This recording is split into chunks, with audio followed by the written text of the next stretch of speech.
Hola jóvenes, soy el Padre Victoriano de Jesús, Padre Chiche.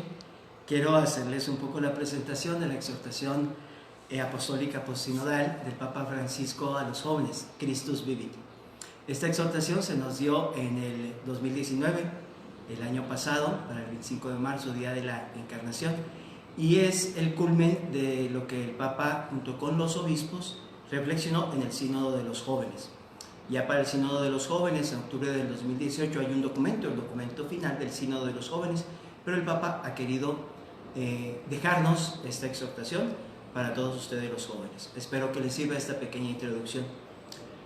La Christus Vivit consta de 9 capítulos que dice la palabra de Dios sobre los jóvenes. Jesucristo siempre joven, tú eres la hora de Dios, el gran anuncio para todos los jóvenes, los caminos de la juventud, jóvenes con raíces, la pastoral juvenil, vocación y el discernimiento. Sobre cada uno de estos capítulos, en el primer capítulo, ¿qué dice la palabra de Dios sobre los jóvenes?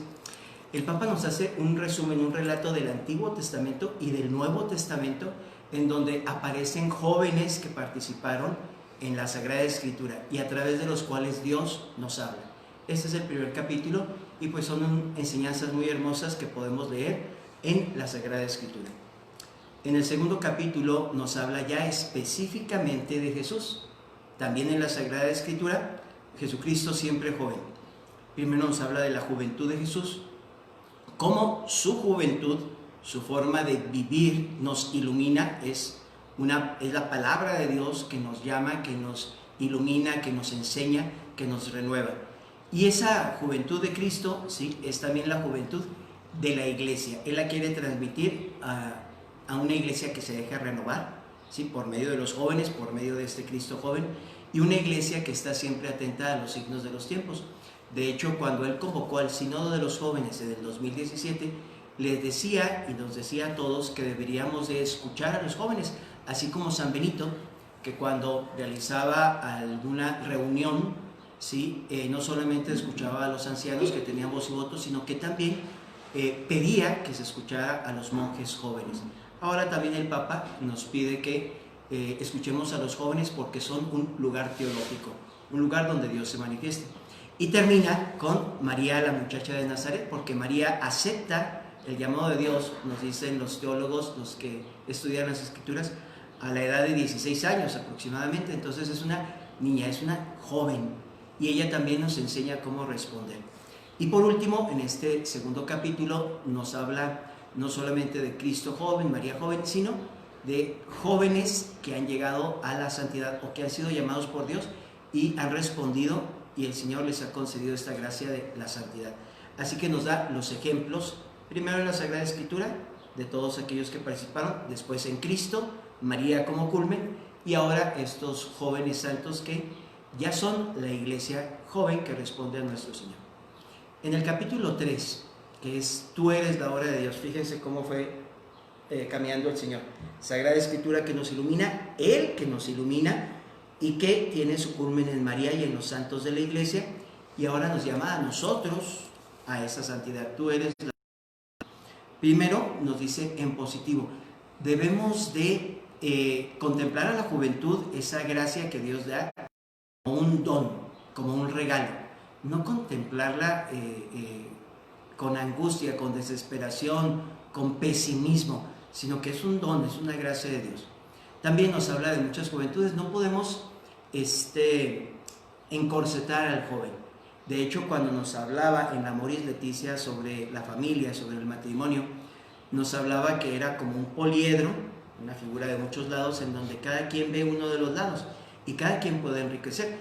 Un paradigma de nuestro tiempo, y la situación de los abusos dentro y fuera de la iglesia y en muchos ámbitos, para niños, para jóvenes, para mujeres e incluso para los migrantes o los pobres. Entonces son 3 puntos que debemos de analizar en toda la realidad del mundo, pero ahora específicamente en los jóvenes. Y bueno, al final nos dice el Papa, hay salida a toda esta realidad terrible, ¿verdad?, que debemos de contemplar también en positivo, la juventud en positivo y con una esperanza. Hay una salida para toda esta realidad. Ese es el capítulo 3, la realidad actual de los jóvenes. Y ¿Cuál es esa realidad o esa salida a esta realidad? En el capítulo 4 nos anuncia el gran anuncio para todos los jóvenes. Y el gran anuncio es el querigma. Dios Padre que nos ama, que entrega a Jesús su Hijo amado, que vive en nosotros, vive entre nosotros, y el Espíritu Santo que nos impulsa, que habita en nosotros y es quien habla por nosotros y actúa por nosotros. Entonces nos habla de ese anuncio querigmático. Un Dios que es amor, un Padre, que lastimosamente muchos jóvenes o muchas personas del mundo de hoy no tienen o no han tenido. Ese Cristo que nos salva, ese amor tan grande hasta la muerte y muerte de cruz que Jesús tiene para con nosotros y pues se entrega totalmente por nosotros, pero no culmina con la muerte, sino que Él resucita y es un Cristo que vive. Y esa es la esperanza que debemos de dar a todos, no un Cristo muerto, un Cristo vivo. Y esa es una de las frases del capítulo primero, del número primero que nos da el Papa. Cristo vive, ¿no? Y bueno, por último, el Espíritu da vida. Es el Espíritu que debemos de dejar que habite en nosotros y especialmente en los jóvenes, en esa forma de ser de los jóvenes y por esa forma también trabajar en el mundo. En el capítulo 5 nos pone los caminos de la juventud. Y miren, los caminos de la juventud son ustedes. Los caminos de la juventud es cada joven. En el joven están el tiempo de sus sueños y de las elecciones. Sí, las ganas de vivir y de experimentar. Aquí, si se fijan en estos puntos del capítulo 5, tiempos de sueños y de elecciones, ganas de vivir y de experimentar, lo que es el joven. En amistad con Cristo es el encuentro con Cristo. Todo esto que eres, pero vívelo con Cristo, vívelo bien, en la verdad, en el amor. Y luego el crecimiento y la maduración, para después venir a hacer una comunidad, las sendas de fraternidad. Y de ahí salir, comprometerse y salir a misionar. Son como los pasos que tenemos en toda acción pastoral, ¿sí? Esto eres el querigma, encuentro con Jesús. Este encuentro con Jesucristo vivo nos lleva a una conversión que nos inserta en una comunidad y nos lleva a madurar. Y por último, el tercer paso es salimos a dar todo aquello que en Cristo nos hemos encontrado, que hemos madurado y que ahora damos un fruto. Entonces, ahí están los caminos de la juventud, pero en cada uno de ustedes. En el capítulo 6, los jóvenes con raíces. Hay algo muy hermoso aquí, es la relación intergeneracional, que de repente siempre se ha visto como una lucha, un pleito de padres, hijos y de los abuelos, ¿no? Con los hijos, con los nietos. Bueno, que no te arranquen de la tierra. Tú tienes una realidad. Y el ejemplo que nos pone es bellísimo. O sea, un árbol, claro que las ramas quieren extenderse y claro que quieren hacer cosas bellas, llenarse de flores, de fruto, de hojas, reverdecer constantemente. Pero ese árbol no puede crecer, no puede extender sus ramas, no puede dar fruto, no puede estar hermoso si no tiene una raíz. Y entonces nos invita a que todos nosotros descubramos esa raíz, tanto en padres como esencialmente en los abuelos, en tu cultura, en tu iglesia. Y por eso nos lleva a una relación con los ancianos, una relación que es muy enriquecedora. Nosotros, bueno, los jóvenes les dan la alegría, el gozo, ese fuego, ese ímpetu, ese anhelo, ese deseo, esa esperanza, esa ilusión. Y los ancianos nos dan la sabiduría, la experiencia, la pausa, la paciencia, la prudencia, la permanencia. Entonces es un enriquecimiento mutuo y que es necesario para el camino de todos y cada uno de nosotros. Por eso el Papa nos invita a tener realmente sueños y visiones, pero arriesgando juntos. No quieras hacerlo solo, no seas individualista, no seas egoísta. Tú mismo te castrarías, tú mismo te limitarías, tú mismo te encorsetarías, tú mismo cortarías tus alas o cortarías tus raíces. Necesitamos, pues, como lo ha dicho el Papa, hacer una iglesia sinodal y hacerlo de manera especial con nuestros papás, con nuestros abuelos, en nuestra familia y de ahí hacia afuera. En el capítulo 7 ya nos habla, pues, de esa pastoral de los jóvenes. ¿Cómo es entonces que nosotros debemos de tener esa acción como iglesia para con los jóvenes? Una pastoral sinodal. Debemos de acompañarlos, debemos de caminar con ellos, debemos de hacer el camino de Maús, juntarnos con ellos, escucharlos y ya después, ¿verdad?, de hacer esa amistad, esa empatía, entonces caminar con ellos, seguirles explicando las Escrituras hasta lograr descubrir la presencia de Cristo, tanto en el que habla, en la Eucaristía, en la fracción del pan o los sacramentos, como en el hermano. Entonces, nuestra pastoral con los jóvenes debe de ser sinodal, caminando juntos. Las grandes líneas de acción, el Papa nos pide que salgamos, busquemos, convoquemos a los jóvenes, ¿no? Pero también que les acompañemos en su crecimiento y en su maduración. Ellos, como dice cualquier mamá, cualquier papá, ¿no? Hijo, aprovecha ahora porque después, no sé, ya no voy a estar yo y vas a tener que salir adelante. Entonces sí, les convocamos, les acogemos, les recibimos, les integramos, les hacemos madurar, crecer, fortalecer. Ellos ya darán el fruto según lo que nosotros les hayamos dado. Las dos grandes líneas de acción son la búsqueda y la convocatoria y el crecimiento acompañándolos. Debemos de hacer ambientes adecuados. Toda plantita, todo ser vivo necesita un ecosistema adecuado para crecer. Y eso empieza desde el vientre de la mamá, ¿no? Que hemos destruido el matrimonio, hemos destruido la familia. Entonces no hay ecosistemas adecuados. Por eso la Iglesia, de una manera subsidiaria, el Papa nos pide que hagamos esa familia que ya somos, pero subsidiariamente aquellos chicos, aquellas personas que no han tenido papá o mamá, o papá y mamá, o teniéndolos no estuvieron nunca, o estando no acompañaron, o fue todo lo contrario.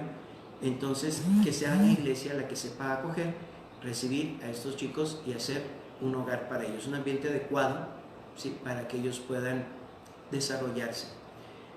Los distintos ámbitos para el desarrollo de las pastorales, pues es casi cada uno de los chicos, y el Papa nos invita a desarrollarlo todo: deporte, música, arte, en el teatro, en la poesía, en la declamación, en los medios digitales.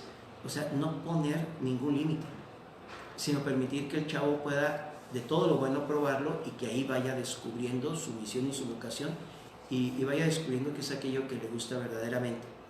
Bueno, esos son los distintos ámbitos. Una pastoral popular juvenil, el Papa no quiere que sea selectiva. Ciertamente, a veces formamos el grupo y pues él tuvo a los tres, ¿no? Jesús, los tres discípulos que le acompañaban a todas partes, y entre ellos el discípulo amado. Pero escogió a 12, tenía un grupo que formaba constantemente, tenía los 78 discípulos que misionaron. Entonces, como que son círculos que te ayudan a atender más a algunas personas que son las cercanas, pero siempre también saliendo incluso a los paganos, ¿no? A la gente de Galilea, a la gente, a la Sirofenicia. Entonces Jesús, o a los samaritanos, no se concentra en unos, un grupo selectivo. Con ellos está y los forma, pero siempre los invita a salir y a misionar hacia los demás. Entonces debe ser una pastoral popular juvenil, y también siempre en clave misionera. No debemos de acomodarnos, porque es muy padre, llegas al grupo, te llevas bien, formas tus amigos y ya no sales para nada, y eso nos pasa a todos. Pero al chico lo debemos de tener siempre en la clave de salir hacia, de ir hacia al encuentro del otro como fueron hacia él. Y por último, el acompañamiento de los adultos. El Papa lo dijo, sobre todo en el documento final del sínodo para los jóvenes, habla de los scouts, de los acompañantes. Tenemos que formar asesores, acompañantes, personas adultas que estén con los jóvenes en su camino. En el capítulo 8 tenemos ya la vocación. Y en esta, bueno, pues ya después de todo lo que has visto, ¿no? En la Sagrada Escritura, en Cristo, en María, en los santos, la realidad en ti mismo, la terrible realidad del mundo, a lo que estás llamado por la pastoral juvenil, el Señor te pide también que tú descubras tu misión, tu vocación y misión en el mundo, en la Iglesia.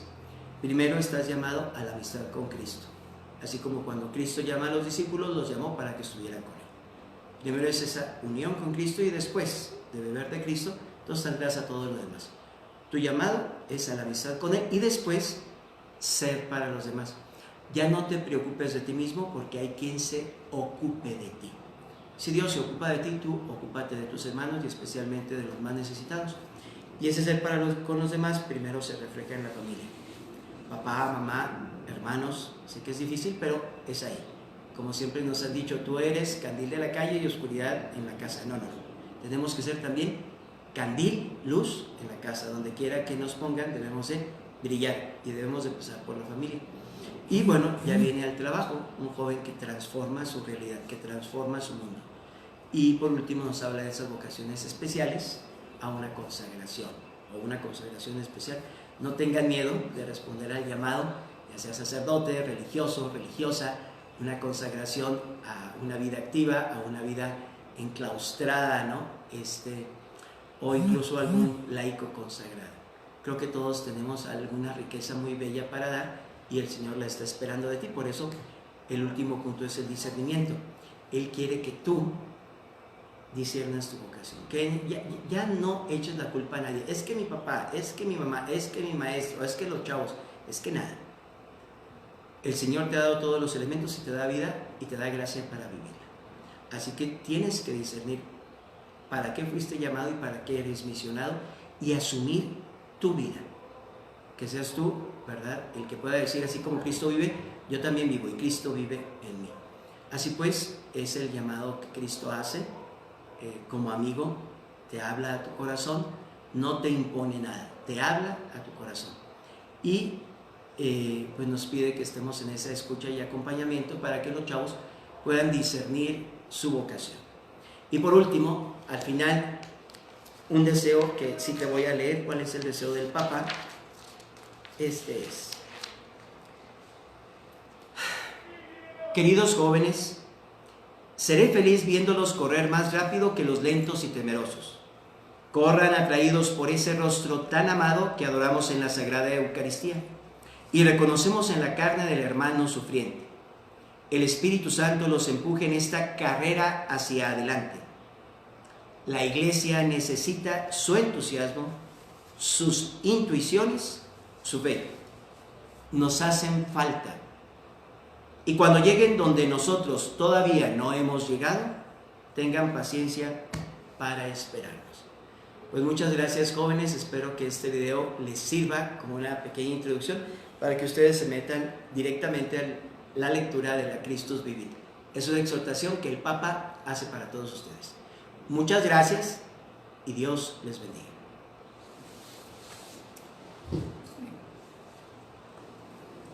¿Cuánto, verdad?